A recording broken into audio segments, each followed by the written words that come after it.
there's a live shot from downtown Victoria, and that's a scene you probably saw around the capital region today. Plenty of bikes out.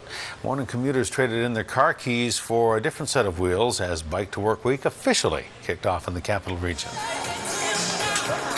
And there are plenty of people doing it. More than 600 teams have geared up for the event. Cyclists gathered at the south end of the Selkirk Trestle on the Galloping Goose before pedaling to work this morning. The riders say not only is this good for the environment, and for them, it's cost effective too. Well, I think with gas prices getting so high right now, it's good for the environment. And really enjoy it, sort of a de-stressor during the day. Well, I've biked to work every day for the last 10 years, and I find it's good exercise. It's cheap, and it's good for the environment. The whole purpose of why we do this is to get people to try cycling as a viable commuting option, and we're hoping this year to have 1,000 new cyclists. Organizers say there are nearly 7,000 riders taking part. This is the 18th annual Bike to Work Week. Bigger and better than ever. And a reminder, if you're on two wheels or in four, keep an eye out for the other guy on the road this week. And there's a safety warning for you tonight. The province wants you to check your smoke detector this evening after an alarming study. BC's smoke alarm campaign was building momentum outside the legislature this afternoon. There's a new study done by SURREY Fire Services that has found that nearly 70% of homes that catch fire in the province do not have a working smoke alarm. You might think yours is working, and it's not. Many of those homes are on First Nations reserves. As a result, the province has teamed up with Kitty Canada and Black Press to give away 5,000 smoke alarms to vulnerable communities in hope of saving lives. Statistically, it's about a 74% increased chance of surviving if you have a present and functioning smoke alarm.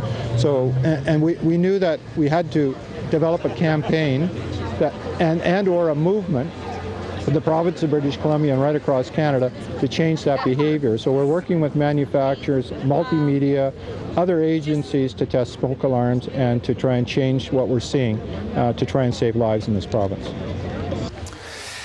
Research shows that working smoke alarms could reduce annual fire deaths by 32%. The fire chief says people should check their detectors at least twice a year or more often and replace them every 10 years. The tourism industry can look forward to the next stat holiday. It's now official. Circle the second Monday of February on your calendar as Family Day in BC. Premier Christy Clark made the announcement at the Vancouver Aquarium today. She says the date was arrived at thanks to feedback from the people across the province. A toss-up between the second or third Monday. One of the things that I know is that it's not true that it's just the quality of time you spend with your family. It's actually the quantity that matters too. So today, I'm delighted to announce that by introducing a family day, a new family day for British Columbia, we will be growing the amount of quantity time that families get to spend together. Family Day is new here, but not everywhere. Several other provinces celebrate it in February, but their holiday falls on the third Monday of the month. That'll be a week after BC's new holiday. BC Teachers Federation says it will not back down despite threats of back-to-work legislation if the bitter dispute with the province is not resolved by the end of June. BCTF President Susan Lambert says her members will be ready to fight if Education Minister George Abbott imposes a new contract over the summer. Abbott says he'll be ready to act if a government-appointed mediator cannot reach a deal with the teachers before June 30th. Lambert has not said what actions would be open to teachers if the contract is imposed.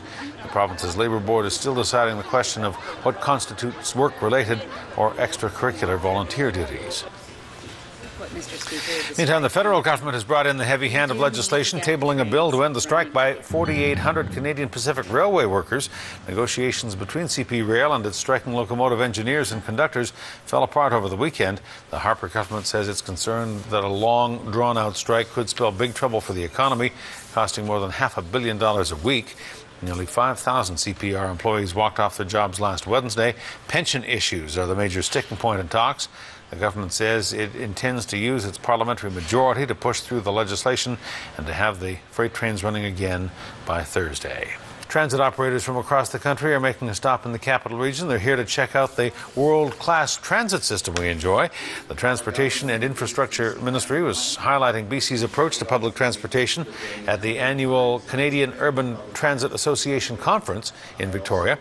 About 300 transit operators have come to discuss ridership numbers and operating costs.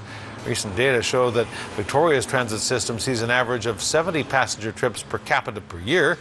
That's more than the national average of 50 passengers in cities with more people. The province says, however, there's still more room for improvement. We see a growing demand for public transit right across the spectrum here in British Columbia. As that demand grows, we have to be prepared at all levels of government to inject additional dollars to enhance our service that is delivered, whether it be our buses or our Sky Trains or our Sea buses, to make sure that we have fewer and fewer pass-ups. It's very discouraging for people that choose to take public transit, and the vast majority will get a seat on the bus. But sometimes it is so effective and so, I guess, in demand out there, the buses will have to pass up people that are waiting at the bus stop. They'll wait for the next bus. We hope to get to a point where that won't happen.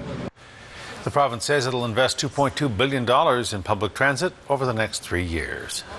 A body found in the Cowichan River on Friday has now been identified as a 58-year-old Calgary man, William Shearer. Foul play is not suspected. Shearer went missing in mid-April after going out for a walk along the river while visiting family. An ordained minister from NANAIMO is recovering after being violently attacked in a city park. The 50-year-old man was assaulted as he walked through Maffeo Sutton Park at about 12:30 last Monday morning. Police say he was not wearing anything to identify him as a minister. He was out for a walk when he says a group of teens surrounded him, punched him in the face, knocked him to the ground. Another group of teens approached and scared the attackers away. RCMP arrested 3 suspects nearby. They range in age from 12 to 18 and are facing charges of assault and robbery. The victims of a home invasion in NANAIMO are being credited with helping police to track down a group of suspects in the crime. Early Sunday morning, 2 men knocked on the door of a home on Sterling Avenue. A man and woman were inside the home. When they opened the door, the attack began. They forced their way in and they went directly to a large screen TV. It's the only item taken. The female inside, she tried to intervene and she was thrown to the ground, but she wasn't seriously injured. They took off and they went to a waiting truck. 2 guys were inside. The residents inside the home saw this and they actually got into their truck and followed them for a bit. While they followed the truck, the victims called 911 and provided police with a description and the license plate number. Mounties were there within minutes and ended up arresting 4 people and recovering a stolen television nearby. An up-and-coming golfer in NANAIMO has been handed a huge handicap after his clubs were stolen just ahead of a major qualifying tournament taken Friday night from the NANAIMO Golf Club. The club lent the 15-year-old a set of clubs to use the following day in the tournament, and he placed second, qualifying for the next level. But he wants his original clubs back. They were in a red and black bag, including a tailor-made driver, ping irons, a Cleveland putter, and 2 Titleist wedges as well.